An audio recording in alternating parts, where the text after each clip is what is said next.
কাজ থেকে এসছি, এই ওর জন্য সুজি বানিয়েছি, ঠিক আছে, সুজি খাওয়া বলে। তোমরা শুধু দেখো কত নকশাবাজি করে সুজিটা খাওয়ার সময়। আমি এর জন্য ভিডিও করি না, ওর খাওয়ানোর ভিডিও করতে খুব দেখো, ঠিক আছে, দেখো দেখো পাপা মিকি ধরো ধরো, এক বাইটও দিলাম না এখনো পর্যন্ত। দেখো কত কষ্ট করে ওকে আমাকে খাওয়াতে হয়। এই কাজ থেকে এসে সারাদিন দাঁড়িয়ে থেকে আমরা কাজ করি, এই কাজ থেকে এসে যখনই দুপুরবেলা আসি, দুপুরবেলা ওকে আমাকে এইভাবেই খাওয়াতে হবে।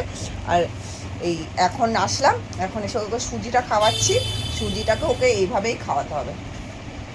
মানে কি যে আমি বিপদে পড়েছি একে নিয়ে, আমি কি বলবো, একা একা খাই না, তাও দেখো দেখো দেখো নকশাবাজি। সারাদিন যদি আমি ওকে না খাইয়েও রেখে দিই, ও কিন্তু একা একা খাবে না, ওকে খাইয়েই দিতে হবে। দেখো মুখ থেকে সব ফেলছে।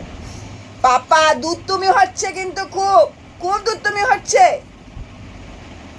সারাদিন আমাকে এক শর্মিলাদি আছে আমার একটা কাউন্টার পার্টনার, সে বলেছিল ওকে না খাইয়ে রেখে দিবি, ঠিক আছে। আমি ওকে, আমার দুদিন পর পর ছুটি ছিল একদিনকে, তো আমি ওকে পুরো একটা দিন না খাইয়ে রেখেছি। সকালে ও সারাদিন একটুকু কিছু খাইনি, 3টের সময় আমি ওকে ভাত করে খাওয়ালাম। তারপর মানে একা একা খাবেই না, দেখো, ঠিক আছে।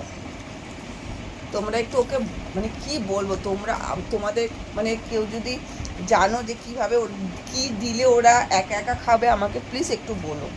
আমার খুব প্রবলেম হচ্ছে মানে ওকে খাওয়াতে। দেখো দেখো খালি মাথা উঁচু করে, আমার এত শক্তি নাই খাওয়ানোর ওকে।